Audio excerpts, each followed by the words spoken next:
Sixième épisode dans une saga qui pourrait en avoir beaucoup plus. Ces leçons seront publiées pour une large part dans un ouvrage qui paraîtra à la rentrée et qui s'intitulera L'architecture du XXe siècle en France, modernité et continuité, donc reprise sous une forme bien sûr plus écrite et illustrée. Aujourd'hui, je voulais donc évoquer les développements troubles et troublés, et parfois troublants, qui interviennent entre 1965 et 1981, deux dates qui sont significatives pour des raisons hétérogènes. 65, eh bien, c'est la mort de Le Corbusier, qui est un événement important, symboliquement très important pour plusieurs générations. Et 81, c'est un changement politique comparable à celui qui intervient à la fin des années 60 et dont je vais parler aujourd'hui. La mort de Le Corbusier est suivie par une cérémonie le 1er septembre 1965 dans la cour carrée du Louvre, lors de laquelle André Malraux, dans une de ses oraisons funèbres célèbres, déclare, je cite, « Aucun n'a signifié avec une telle force la révolution de l'architecture parce qu'aucun n'a été si longtemps si patiemment insulté. » Donc la grandeur de Le Corbusier est mesurée par l'intensité des injures, des insultes.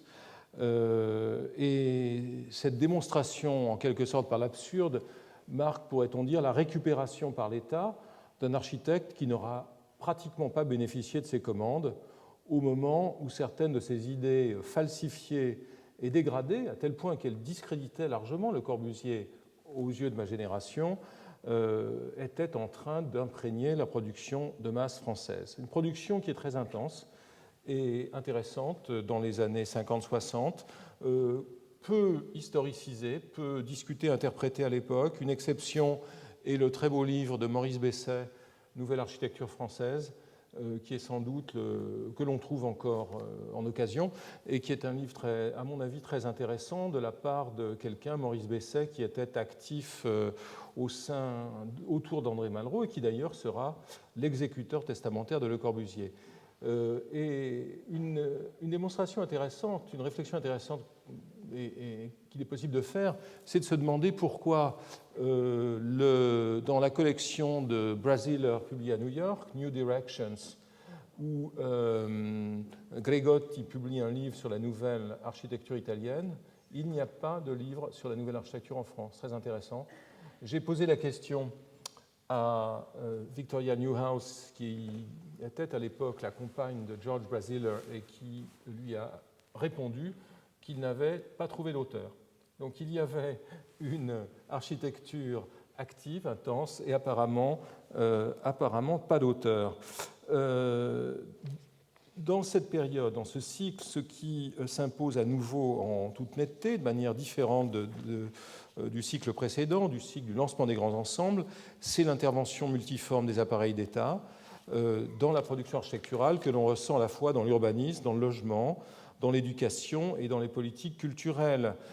C'est une politique importante également, tout d'abord en termes d'urbanisme. C'est en 1967 que la loi sur l'urbanisme de Vichy, la loi de 1943, est remplacée par la loi de 1967 qui dit ceci: l'agglomération, la très grande ville et les communes où des schémas d'aménagement, des plans d'occupation des sols plus fins sont utilisés. Dans ce cadre, des opérations engagées auparavant commencent à être modifiées pour laisser la place au capital privé et des rénovations de très grande ampleur sont lancées. J'ai à l'esprit la rénovation du quartier Italie qui est engagée dans ces années, la maquette et faisant apparaître cette grande autoroute qui serait entrée dans Paris pour adapter, comme l'entendait Georges Pompidou, Paris à l'âge de l'automobile, et une image de ce quartier aujourd'hui. Grande opération qui est lancée essentiellement coordonnée par Hollet, qui était l'héritier spirituel de Raymond Lopez, dont j'ai déjà parlé. Grande opération aussi que celle des Halles, rendue immortelle par cette double page de Paris Match dans laquelle les architectes, certains des chefs d'équipe apparaissent comme des chefs présentant des gâteaux lors d'un concours de pâtisserie. Ce projet des Halles, cette opération des Halles est une opération extrêmement intéressante, les projets dans l'ensemble d'une assez grande médiocrité. Il est intéressant qu'a priori, aucune voix significative ne s'élève contre la destruction des Halles de Baltard. Il faudra attendre que les Halles de Baltard soient en quelque sorte sanctifiées par les manifestations qui s'y tiendront au tout début des années 70, juste 69-70, pour que l'idée d'une préservation de ces parapluies métalliques devienne possible, soit envisageable. L'État intervient de façon massive dans des programmes nouveaux, lançant des politiques d'aménagement des côtes méditerranéennes et atlantiques au travers de missions interministérielles d'aménagement qui conduisent au départ de chantiers extrêmement importants et parfois très monumentaux. C'est dans cette période que le chantier de la Grande Motte, que l'opération de la Grande Motte, la date de 1960 est sans doute fausse, c'est à cette époque que l'opération de la Grande Motte est lancée et réalisée par Jean Balladur, avec ces bâtiments pyramidaux et un jeu sculptural un peu enfantin qui lui vaudra d'être exclu du comité de rédaction de l'architecture d'aujourd'hui, qui était quand même une instance assez pluraliste, voire assez molle. Exclure Balladur montre combien ces bâtiments avaient choqué certains représentants d'un moderne plus rigoureux. D'autres projets sont entrepris. Je pense au projet d'une autre partie de la côte Languedoc-Roussillon entrepris par Georges Candilis, qui vient de se séparer, qui se sépare dans cette période de ses associés Josic et Woods, et dans lesquels Casbah méditerranéenne, dans lesquels réapparaissent les thèmes que Candilis avait explorés au Maroc au début des années 50. Ces opérations fabriquent dans l'ensemble finalement ce que Rogers, dont j'ai déjà beaucoup parlé, ce qu'Ernesto Rogers appelait de ses voeux quand il constatait que l'architecture française avait, je le cite, du mal à trouver des expressions assez marquantes sous le rapport de la figuration. Il y a beaucoup de figuration ici, et une figuration qui tranche avec les images nostalgiques qui sont celles du Port Grimaud, construit à la même période par François Spohéry. Il y a donc une série d'opérations, et je crois qu'elles sont toutes révélatrices parce qu'elles vont être en partie à l'origine du travail sur l'habitation urbaine pour tous, ces ensembles d'habitations de vacances. J'évoquerai aussi les opérations dans les montagnes, celles modernes dans un ordre sublime, comme la station de Flaine de Marcel Breuer, mais celles pittoresques aussi extrêmement intéressantes à mon avis, un peu oubliées aujourd'hui, d'Avoria, dessinée par Labro et Orzoni essentiellement, et jeunes architectes qui connaissent beaucoup les États-Unis et qui donc réinvestissent une réflexion sur les paysages de l'Ouest américain dans leurs projets. L'État intervient également dans le champ de la politique culturelle et réalise directement des maisons de la culture. C'est en 1965, il faut le dire aussi, au moment même de la mort de Le Corbusier, que l'État crée un bureau de la création architecturale, c'est-à-dire dissocie l'intervention sur l'architecture contemporaine de la tutelle sur les grandes opérations d'aménagement. Et en l'occurrence, ce travail sur la création a été largement préfiguré par le programme des maisons de la culture de Malraux. Le 4e plan français prévoyait d'en lancer 20 entre 62 et 65. Malraux laissera 7 maisons de la culture, non tout à fait appréciables en quittant son ministère en 69, et 14 seront achevées en 76. La première, je l'ai montrée déjà, c'est celle du Havre, de Lagneau et de son équipe, une des plus importantes, plus intéressantes par ses volumes extérieurs, mais aussi par ses dispositifs scéniques, par sa scène mobile notamment, et celle de Grenoble que dessine Woginski avec le scénographe Jacques Polieri. Cette ouverture du bureau de la création architecturale, dont j'ai parlé en 1965, manifeste vraiment une préoccupation étatique de l'invention architecturale, et qu'on retrouve par exemple dans l'un des projets collectifs les plus importants de la Ve République naissante, qui est le 5e plan. Claudius Petit y anime un groupe consacré à l'architecture au sein de la commission de l'équipement culturel. Et cette intervention se manifeste dans toute une série de domaines par la création de musées ou de centres dramatiques. Face à cette pression étatique, à cette demande, les formes de l'exercice professionnel sont mises en cause. C'est au début des années 60 que l'on voit apparaître des agences organisées sur le modèle des grandes équipes américaines, des grands bureaux américains, en particulier celle de Dufaux. Je montre ici ce projet de Dufaux qui est très chargé idéologiquement, puisque les hôtels Hilton construits de manière privilégiée par Hilton dans les pays où la gauche communiste est forte, ont une volonté démonstrative. Les premiers sont construits à Athènes, où il y a un enjeu avec la gauche grecque, bien qu'elle ait été battue, il y en a un à Rome, bref, c'est une volonté démonstrative. Et Dufaux, face à ça, met en service une agence constituée sur le modèle américain qu'il a découvert en voyageant aux États-Unis dans les années 50. Mais il y a aussi une autre Amérique qui apparaît, et ainsi d'ailleurs qu'une autre Grande-Bretagne, c'est celle que présente la revue Aujourd'hui Art et Architecture, qui avait été créée par André Bloch dans les années 50, publiée en parallèle à l'architecture d'aujourd'hui, pour être une sorte de plateforme au service du programme de la synthèse des arts. Aujourd'hui, c'est une revue intéressante parce que c'est en lisant notamment les textes de Claude Parent et de Patrice Goulet que l'on découvre les sources de certains des conflits qui traversent encore l'architecture française aujourd'hui. Ainsi, lorsqu'elle publie un numéro sur l'Italie, elle dénonce, je cite, un intellectualisme de mauvais aloi. C'est la suite de la polémique avec Casabella qui accusait l'architecture d'aujourd'hui d'être en état de mort cérébrale, si l'on peut dire. Quant à l'image de gauche, qui a été très importante à l'époque avec le reportage qui l'accompagnait sur le Sea Ranch de Charles Moore, accompagné d'images de l'architecture de Louis Kahn, Patrice Goulet et Claude Parent disaient que cette architecture révélait, je cite, un certain décalage par rapport à l'image super modernisée par laquelle on représente habituellement les États-Unis. Deux points. Fusées, ordinateurs, autoroutes, gadgets, gratte-ciel.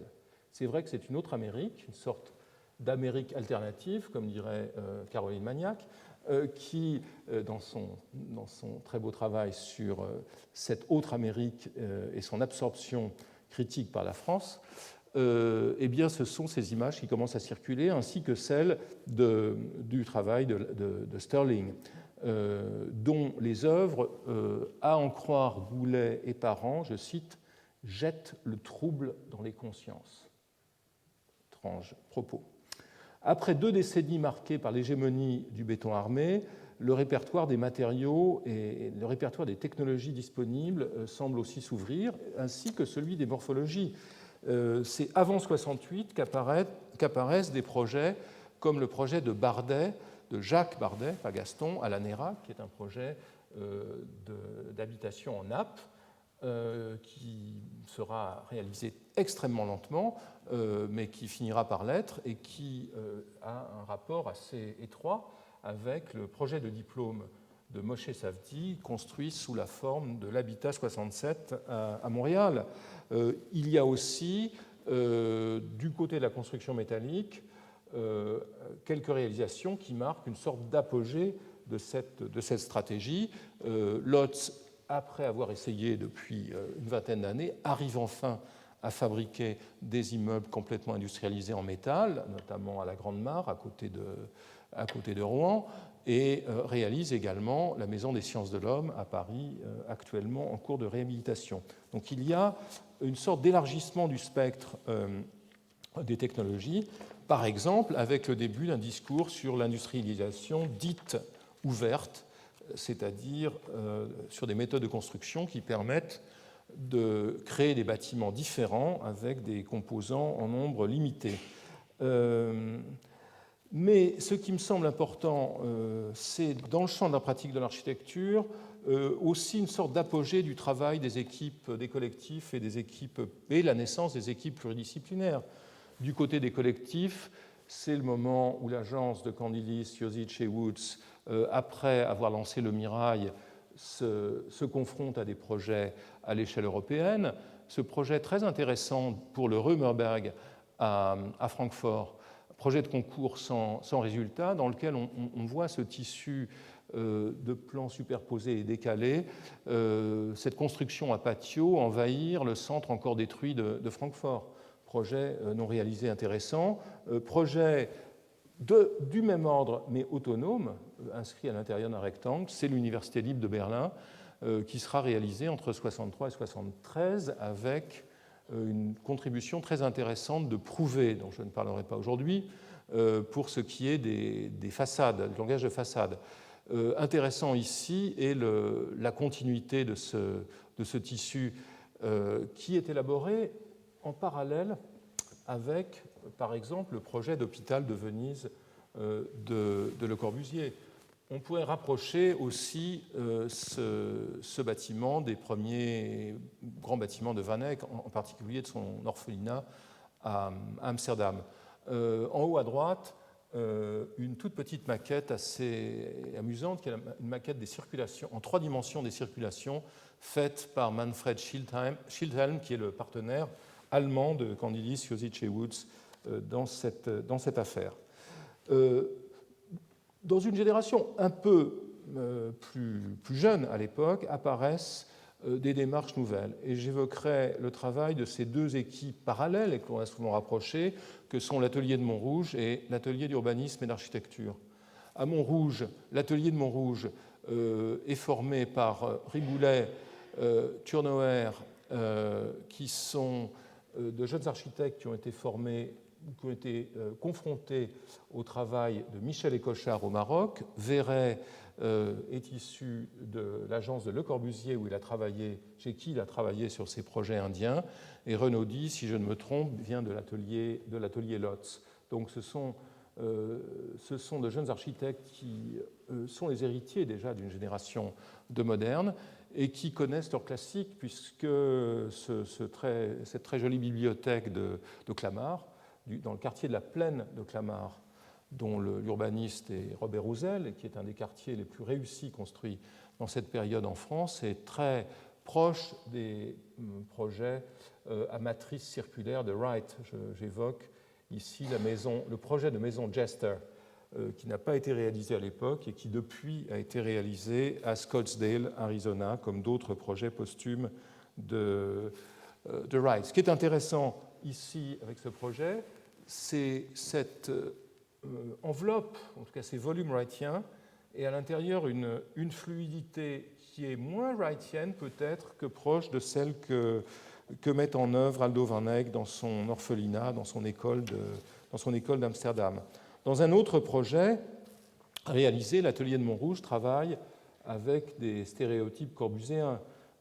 Cet ensemble du Cap Camara rappelle l'ensemble de Jenan El Hassan de Simounet à Alger, et derrière, évidemment, le projet ROC de Le Corbusier, élaboré au tout début des années 50 à Roquebrune, Cap-Martin.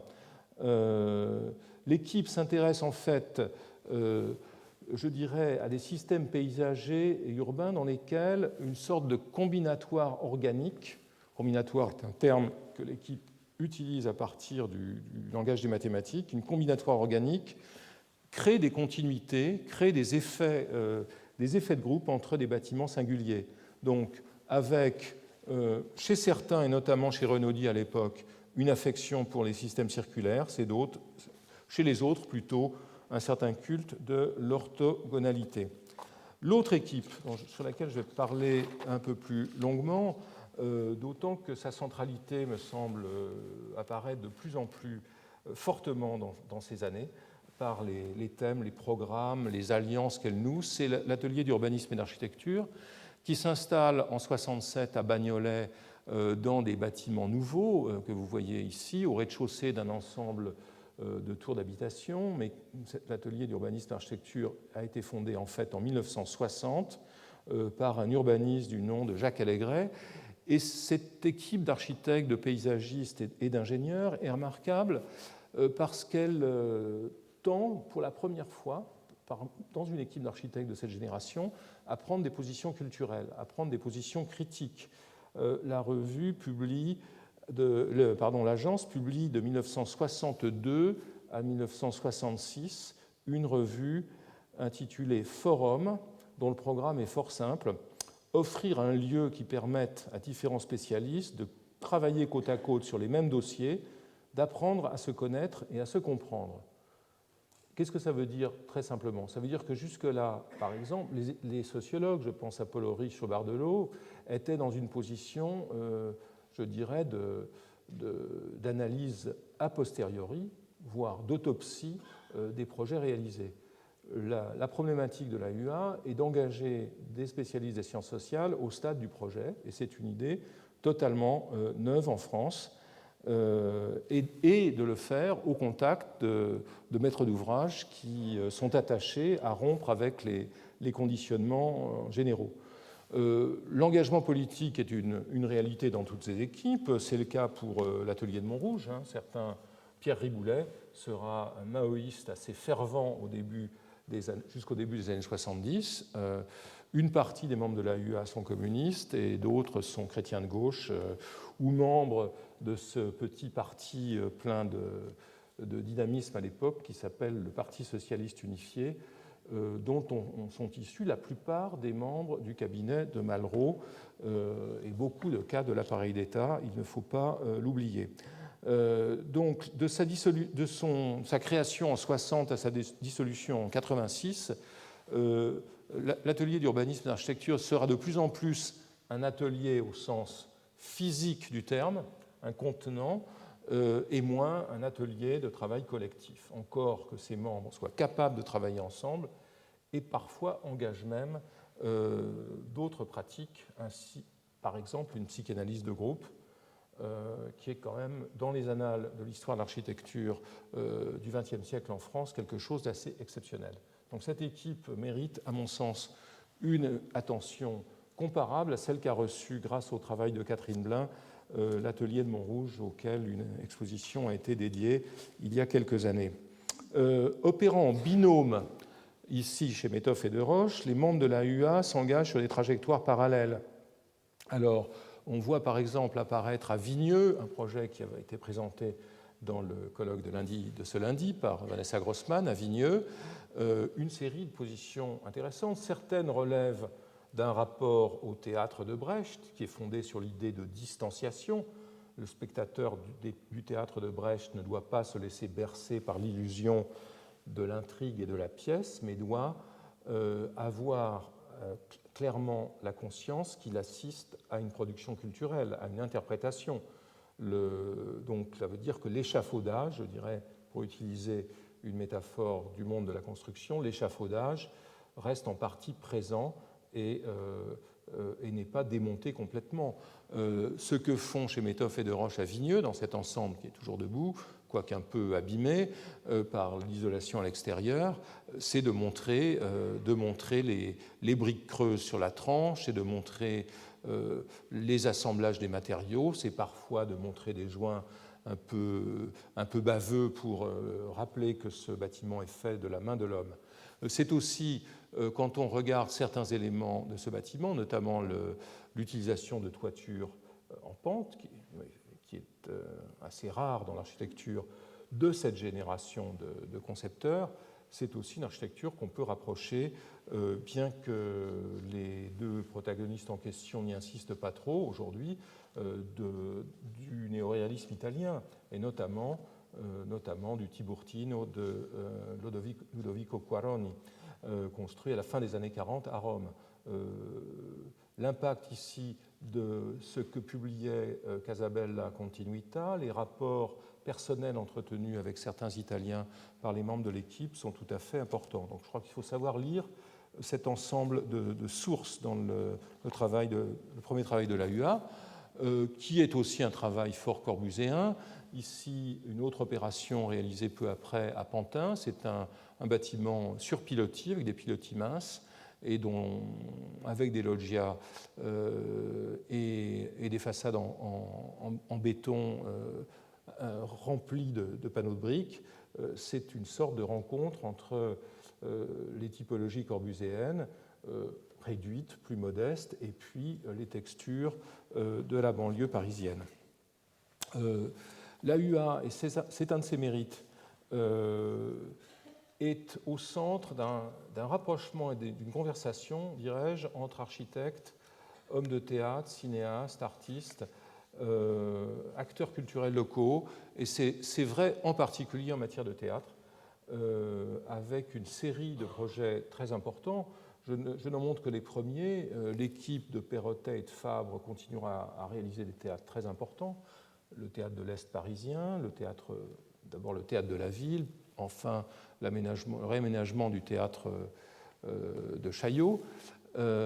Ici, les premiers projets, un projet réalisé à Hammamet face à la mer, et en haut à droite, un projet important parce qu'il est le symptôme d'un réseau de relations européen, transmanche, pourrait-on dire.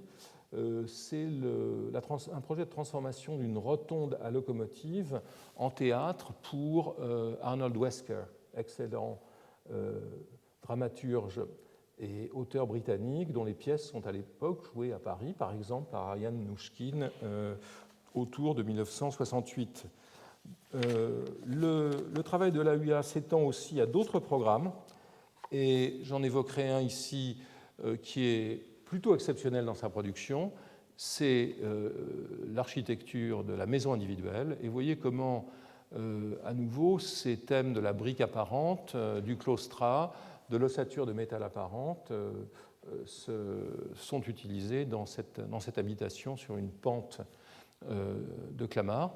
Le terme de brutalisme, c'est-à-dire d'affirmation explicite des textures sans après ou avec un après minimum par opposition à une architecture de plaquage, une architecture d'enduit, ces thèmes sont évidemment très présents ici.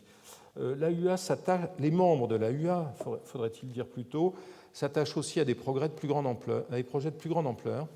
L'un d'entre eux, transformé depuis, est le centre administratif de Pantin, qui est le projet de diplôme de Jacques Calice, qui est un des architectes de l'AUA qui sont les plus tentés par l'école des beaux-arts et le désir de remplacer les patrons de l'école des beaux-arts, ce qu'il parviendra à faire après 68 dans une large mesure.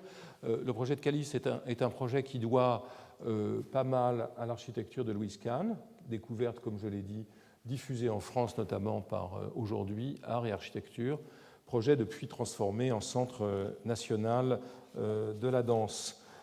Enfin, la grande opération que l'AUA conduit dans cette période, c'est celle de la Villeneuve de Grenoble, un projet qui initialement avait été confié à Henri Bernard, l'architecte de la Maison de la Radio, prix de Rome, etc. Et je reviens à nouveau à ces considérations politiques qui sont une sorte de fil bleu dans mon propos. En 1965, la municipalité de Grenoble change et Hubert Dubedou prend le pouvoir avec ce qui s'appelle à l'époque les GAM, les groupes d'action municipale, c'est-à-dire des groupes de citoyens sans parti ou mollement inscrits dans les partis de gauche. Et Dubedou pose la question de la ville nouvelle. Un des adjoints avait lu la revue Forum dont j'ai parlé. Et ce mécanisme de commande grenoblois est assez intéressant. C'est en ayant lu Forum qu'il découvre qu'il y a des architectes qui mènent la critique des grands ensembles et qui, peut-être, vont pouvoir aider cette municipalité de Grenoble à faire autre chose qu'une ZUP habituelle. Le propos qu'avaient tenu dans Forum les membres de l'AUA à propos des grands ensembles était intéressant. Je ne le retrouve plus, mais ils avaient critiqué fortement la politique des grands ensembles en considérant qu'elle apportait une mauvaise réponse plastique à la question du logement. Et elle proposait, avec ces termes, donc dans Forum, l'hypothèse d'un retour de la rue qui avait été banni des grands ensembles et qui était banni, par exemple, de l'ensemble du Mirail de Candilis, Josic et Woods, qui faisait figure du grand ensemble le plus avancé. Et donc, ce qui s'exécute à Grenoble, c'est le retour de la rue, mais de la rue sous l'immeuble. Vous voyez donc que ces systèmes anguleux, que ces systèmes linéaires sont en fait des systèmes dans lesquels les rues sont intégrées. La rue qui avait disparu est réintégrée sous l'immeuble et court dessous, distribuant les commerces et les équipements intégrés. Donc l'idéal de ce projet de Grenoble, qui est fondé sur les analyses sociologiques critiquant le zoning et la pauvreté fonctionnelle des extensions urbaines, le propos est un propos de recomposition et d'intégration sur la base de ces données qui ne sont pas que des données de pure forme architecturale.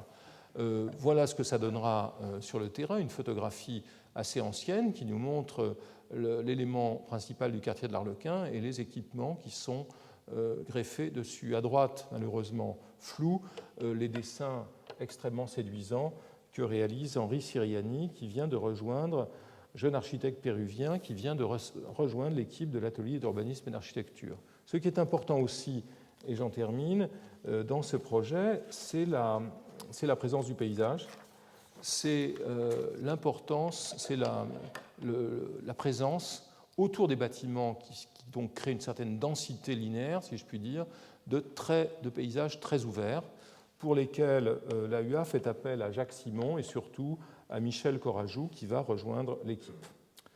Quand on lit les revues de cette époque, ou celles des années 70, il y a deux voies dans l'architecture française, à mon sens. Il n'y en a pas trois, il y en a deux. La première, c'est celle de Paul Chemetov, et donc membre de l'AUA. La deuxième, c'est celle de Claude Parent.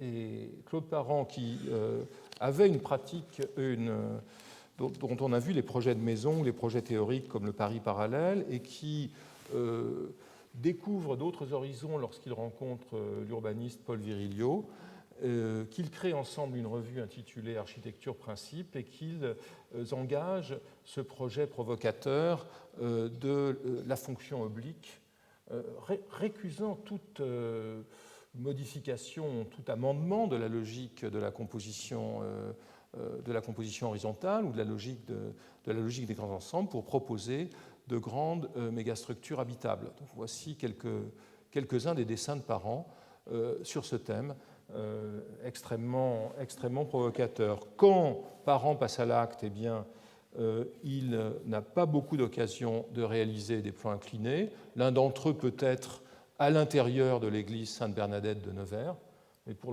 l'un d'entre eux à l'intérieur de sa propre habitation à Neuilly-sur-Seine.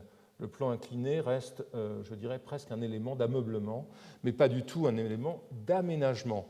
En revanche, les projets de Parent ont une force, et ici aidés par Virilio, surtout pour ce qui est de la forme générale du bâtiment. Les projets de Parent ont une forme, une clarté tout à fait évidente aujourd'hui. L'église Sainte-Bernadette à Nevers, dérivant de la fascination bien connue de Paul Virilio pour les bunkers de la côte atlantique. À l'époque, elle est simplement exprimée dans le numéro 7 de la revue Architecture Principe. Elle finira par aboutir à l'exposition Bunker Archéologie du Centre Pompidou en 1960. Quelle année, Bunker Archéologie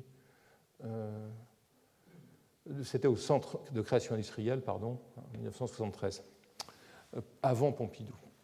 Ici, Parent et ses deux partenaires iraniens à la Maison de l'Iran. Parent a beau proposer ses propres réponses au thème des mégastructures, qui est une sorte en quelque sorte en faisant valser l'échiquier, à nouveau, lors du passage à l'acte, sur un terrain difficile, c'est une vision plus traditionnelle de la mégastructure comme grande ossature habitable qu'il propose.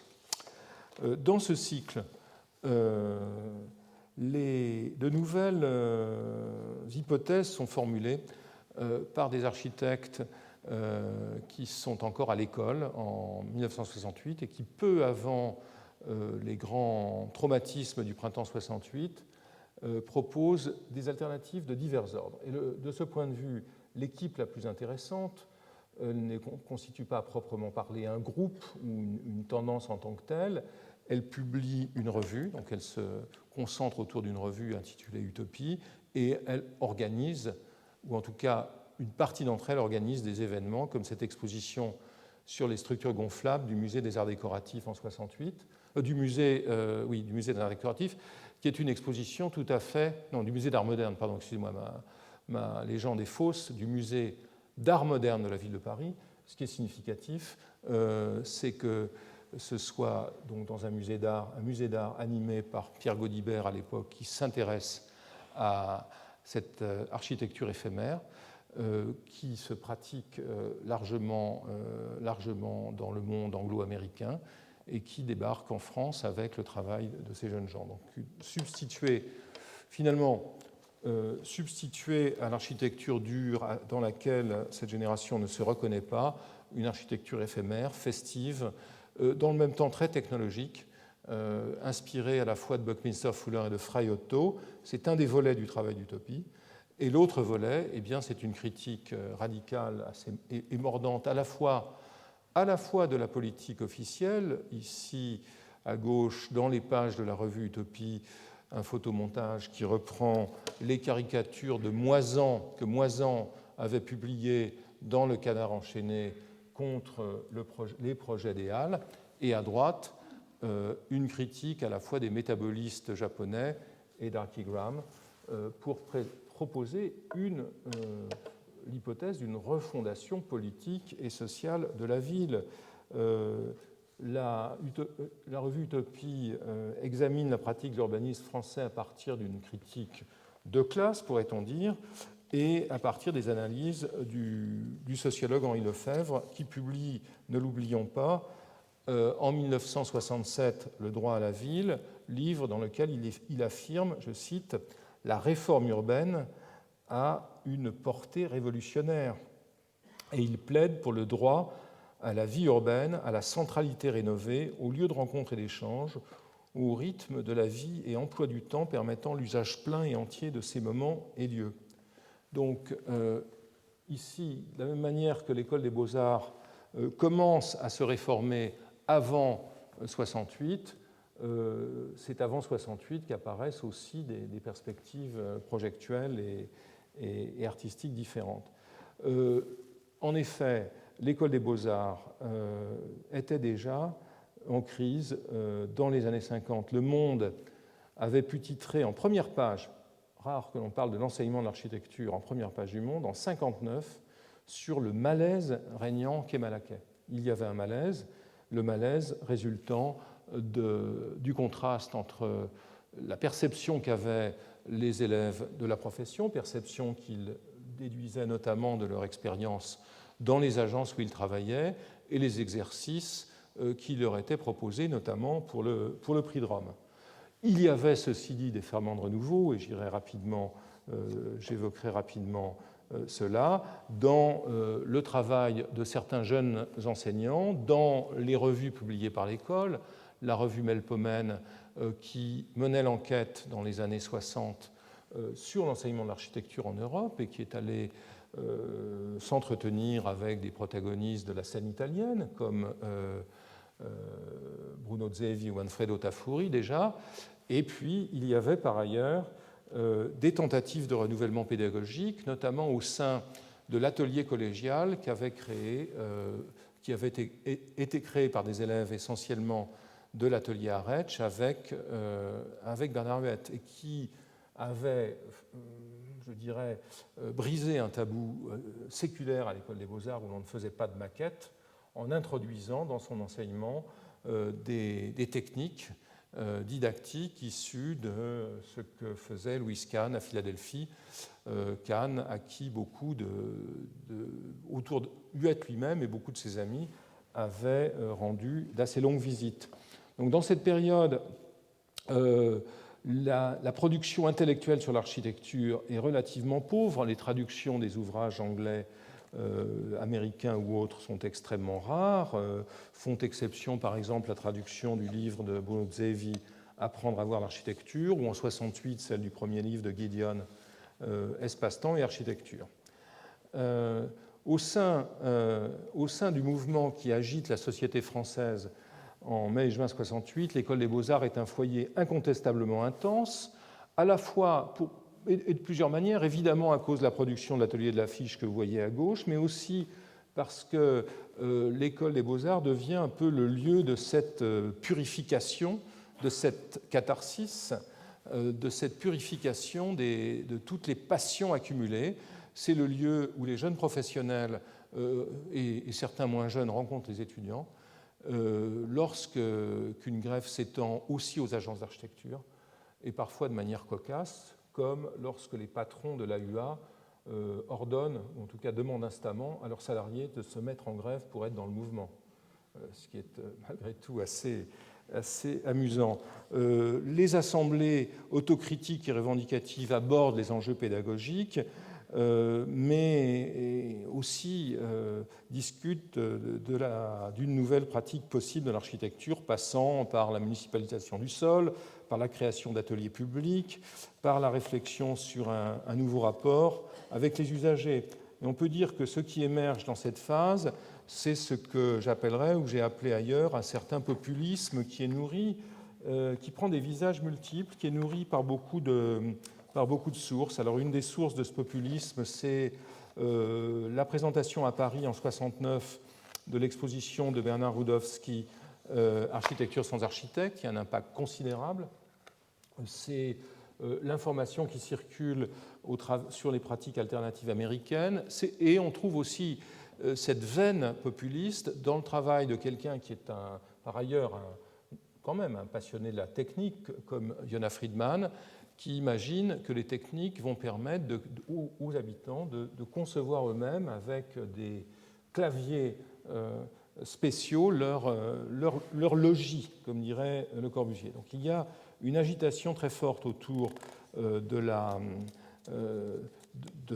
des modes de vie des usagers. Beaucoup d'architectes vont mener des enquêtes de recherche sur le terrain. Par exemple, Christian de Porzampar travaille avec une équipe de sociologues sur le terrain, et je crois que ça l'a beaucoup marqué, à un moment où apparaît aussi la recherche en architecture, à l'occasion de la création du CORDA, du Comité pour la recherche et le développement en architecture, en 1971, une recherche qui trouve un moment une sorte de havre monumental à Paris avec l'Institut de l'environnement de la rue Erasme, qui a été créé par le ministère de Malraux pour former les enseignants des nouvelles écoles, et qui rapidement, dès lors que les stagiaires, ce n'étaient pas des élèves mais des stagiaires, se rebellaient chroniquement, a cessé d'être un lieu d'enseignement, mais a accueilli les interactions entre chercheurs en sciences sociales, enseignants des écoles d'architecture pendant 6 ou 7 ans. C'est dans cette phase que sont publiées à la fois des recherches antérieures, comme celle de Boudon sur Pessac, recherche importante parce qu'elle jouait, c'est un travail d'architecte, se posant la question de la réception et de l'usage de cette cité de Le Corbusier. C'est dans cette phase que s'amorcent les programmes de recherche du Corda, qui conduiront à des livres importants comme De l'îlot à la barre, publiés sous forme de rapport, puis sous forme de livres à la fin des années 70. Les revues changent de nature quand elles n'apparaissent pas avec un agenda, avec un programme nouveau. Architecture, Mouvement, Continuité remplace le bulletin de la SADG et devient une revue extrêmement importante dans son ouverture à l'histoire, dans son ouverture aussi aux scènes étrangères, grâce aux entretiens qui s'y publient avec Manfredo Tafuri, Peter Eisenman et autres. Dans le même temps, lorsque Bernard Huette prend le contrôle entre 1974 et 1977 de la revue L'Architecture d'aujourd'hui, c'est à un public plus large que s'adresse un discours plus intellectuel, plus critique, dans lequel une certaine réflexivité se fait jour. Enfin, de nouvelles revues rassemblent auteurs issus des sciences sociales et issus de l'architecture. C'est le cas d'Espace et Société, créé en 1969 sous le double parrainage d'Henri Lefebvre, dont la voix est extrêmement présente, même quand elle n'est pas reconnue.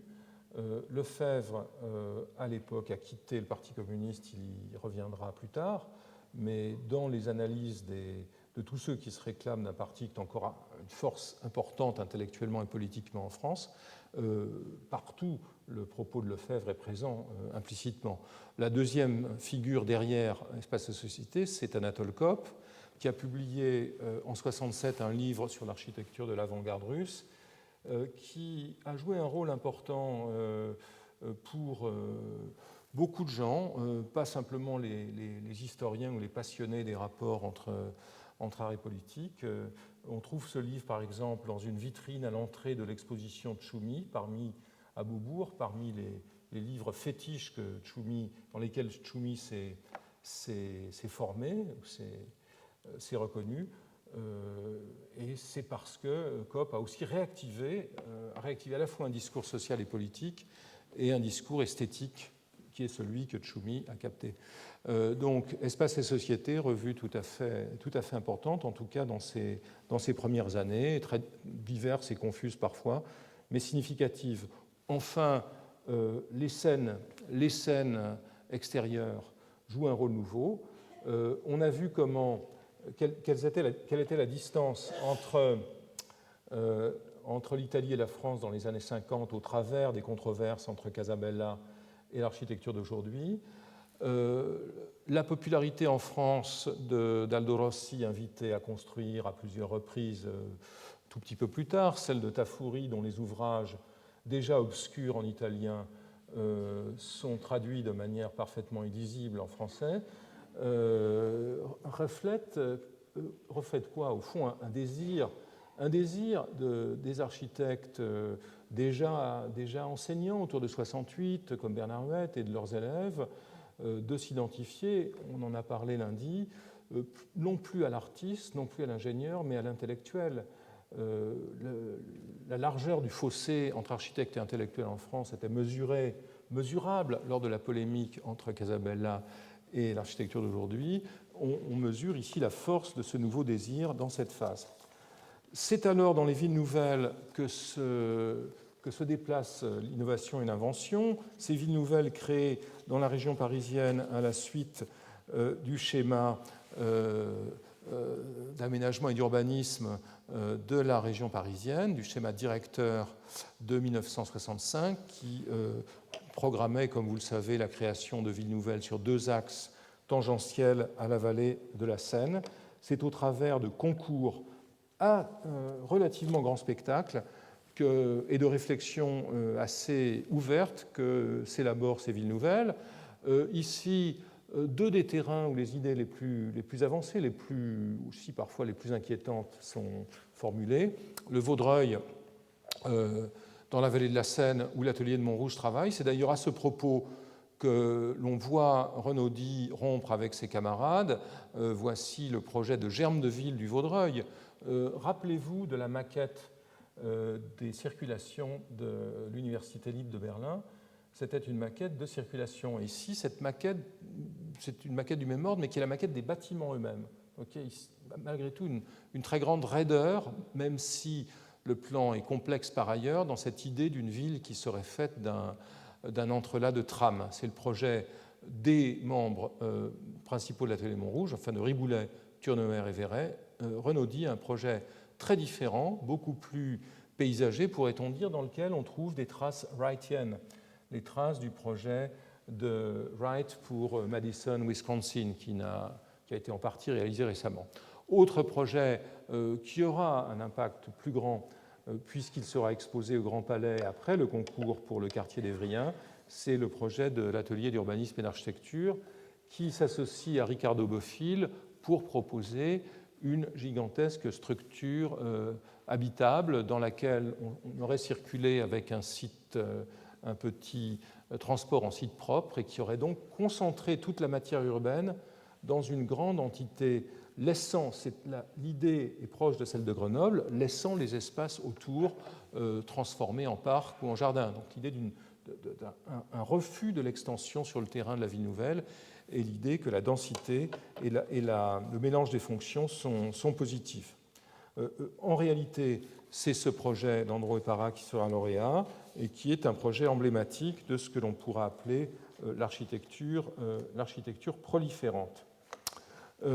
C'est dans les villes nouvelles aussi, environ 5 ans plus tard, enfin, entre 3 et 5 ans plus tard, que s'amorce une autre réflexion, le concours du Val-Maubuée à Marne-la-Vallée, où s'affrontent l'équipe de l'AUA, de l'AREA, conduite notamment par Alain Sarfati, que vous voyez à gauche, dans une posture didactique assez intéressante, et le projet de Chemetov, Yves Lion, Jean-Paul Rayon et autres, qui s'intéressent aux traces paysagères et à la composition d'ensemble, en abandonnant l'idée des trames abstraites de Grenoble. Et en bas à gauche, les projets de maisons de ville et d'immeubles de ville avec lesquels une urbanité plus traditionnelle est redécouverte dans les villes nouvelles à la fin des années 70. Dans une situation qui est marquée par les débuts d'une politique d'État en matière d'innovation architecturale et le début d'un rejet massif par le même État de la politique des grands ensembles. C'est en effet au début des années 70 que l'État met sur pied une série de programmes, le plan construction notamment, qui est un programme de recherche publique sur très précisément, je cite l'énoncé, de stimulation de la recherche et de l'expérimentation dans la construction et précisément dans l'habitat, créé en 1971 par Chaban-Delmas, sous la présidence de Delouvrier, qui avait présidé au schéma d'aménagement de la région parisienne. Création par la suite, ou très rapidement, en 1971 aussi, d'un programme architecture nouvelle pour mettre les jeunes architectes à l'épreuve des nouvelles réalités professionnelles. L'élection, les deux épisodes, ou plutôt deux types de déclarations publiques vont être importantes pour amorcer le tournant dans la politique. J'y reviendrai après, c'est les déclarations de Guichard et sa circulaire de 1973 qui va mettre un terme à la politique des grands ensembles telle qu'elle s'était développée depuis pratiquement une vingtaine d'années. Cette circulaire aura pour effet, par exemple, d'empêcher la réalisation des grandes zones à urbaniser en priorité que Niemeyer avait imaginées à Dieppe, à Grasse et aussi aux Hautes-Bruyères, à Villejuif. Guichard met en évidence et soutient les entreprises menées dans le cadre de l'innovation architecturale. Ici, deux exemples totalement extrêmes. Le système Multiplus de Paul Chemetov associé à Bouygues, qui est un système de préfabrication ouverte avec des dimensionnements extrêmement rigoureux, qui est en fait une sorte de détournement de l'industrialisation, et puis les projets Zazou, comme celui de Kalougine, lauréat au premier programme architecture nouvelle d'une architecture végétalisée, une idée qui sera reprise bien plus tard pour d'autres raisons bien sûr. 1977, une loi sur l'architecture extrêmement importante, dans laquelle se mettent en œuvre des hypothèses qui sont celles que Giscard d'Estaing a formulées dans un entretien très célèbre donné au Point en 1975. C'est une des rares déclarations directes d'un chef d'État sur l'architecture, dont le discours mérite d'être rappelé. Je cite Giscard: « Je souhaite que les jeunes architectes gardent cet art de concilier la conception d'ensemble, la bonne utilisation des matériaux et des soins du détail. Je souhaite également qu'on ne fasse plus l'architecture à la place des gens sans qu'ils aient le temps ou la possibilité de la comprendre et de se l'approprier. » C'est une sorte d'injonction paradoxale. Giscard demande aux habitants d'être spontanés, leur demande de prendre le pouvoir contre quoi? Contre la politique de l'État.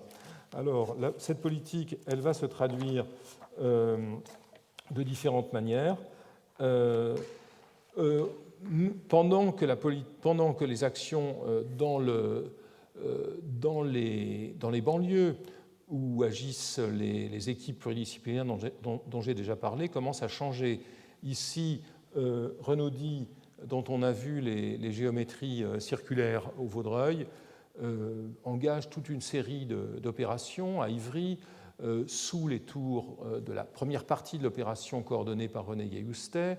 Il continue sa politique à Givors, comme vous le voyez à droite un peu plus tard.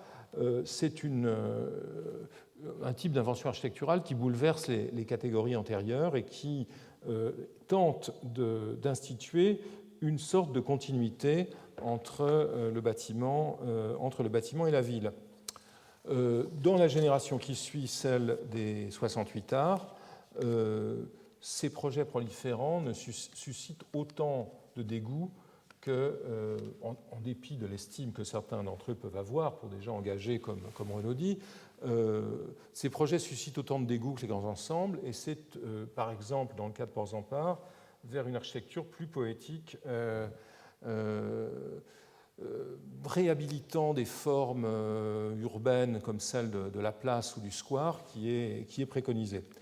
C'est en quelque sorte le tournant postmoderne qui s'annonce déjà, alors sans doute que le bâtiment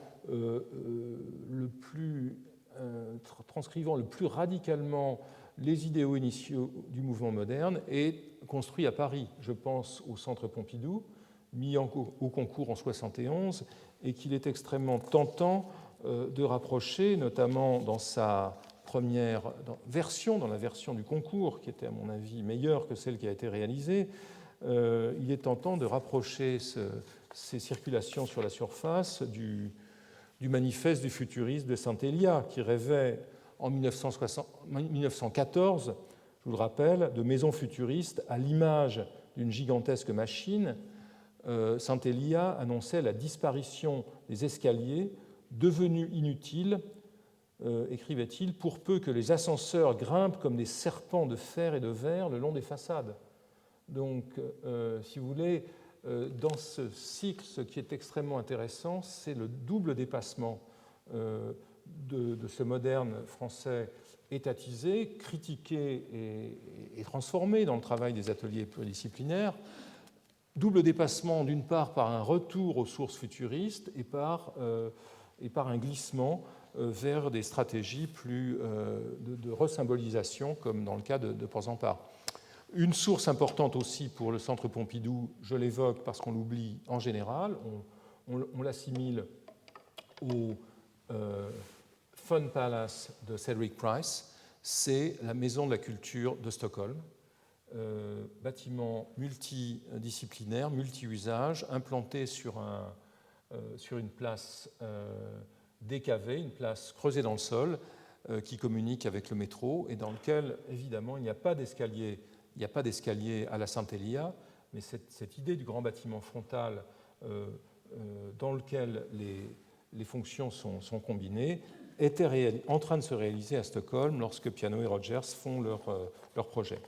Dans cette phase, il y a une sorte de néo-futurisme français qui se formule dans les projets d'infrastructure, à nouveau encadré par l'État ou ses appareils. C'est l'achèvement de l'aérogare 1 de Charles de Gaulle par Paul Andreu. C'est le programme des centrales nucléaires qu'on assimile en général à Parent, mais qui en fait est mis en œuvre par un collège de 9 architectes qui compte notamment Andreu, Dufaux, Dubuisson, Taillibert, Villerval et Parent, qui est celui qui se taille la part du lion dans les commandes. Dans cette phase de première réalisation marque véritablement l'entrée dans la commande des architectes qui avaient secoué l'école des Beaux-Arts en 1968. C'est le cas de Christian de Porzampar avec cet ensemble de la rue des Hautes-Formes, qui est un ensemble dans lequel déjà le principe porzamparkien de l'unité dans la fragmentation ou de la fragmentation de l'unité apparaît. Elle le conduira plus tard à réfléchir sur l'îlot ouvert. Ici, cette opération de logement est découpée en immeubles qui entretiennent entre eux des rapports intéressants autour d'une petite place qui reproduit la place de Fürstenberg à Paris. C'est à ce moment aussi qu'apparaît que l'enseignement de Bernard Huet et de toute cette frange historiciste de l'enseignement de la culture architecturale française se condense. Il se condense notamment pour ce qui est de Huet dans ce collage à gauche, dans lequel vous voyez les projets de l'équipe TAU, Théorie de l'architecture et de l'urbanisme de Huet. TAU peut être un écho à AUA ou à d'autres sigles, je n'en sais rien. En tout cas, vous voyez ce collage de Huet où ces bâtiments sont assemblés avec une série de figures découpées dans les recueils, figures modernes, Asplund, mais aussi figures antiques, et qui fait évidemment un écho au collage d'Aldo Rossi réalisé par Fabio Reinhardt et Bruno Reichlin, si je ne me trompe. Bruno Reichlin qui est ici, donc peut le confirmer. Donc c'est dans ces tensions entre le néo-futurisme des infrastructures, cette démarche poétique, mais malgré tout engagée dans le concret, certaines rêveries et nostalgies de l'urbanité et de l'histoire, que se clôt une conjoncture qui va être relancée en 1981 par l'élection de François Mitterrand à la présidence de la République et par de nouvelles politiques publiques, celle des grands travaux, et malheureusement aussi celle dont on paye aujourd'hui, dont la France paye aujourd'hui les effets politiques, la politique de la maison individuelle, qui détruira une bonne part des efforts qui ont été faits pour transformer et humaniser l'habitation collective dans les années que je viens d'évoquer. Merci.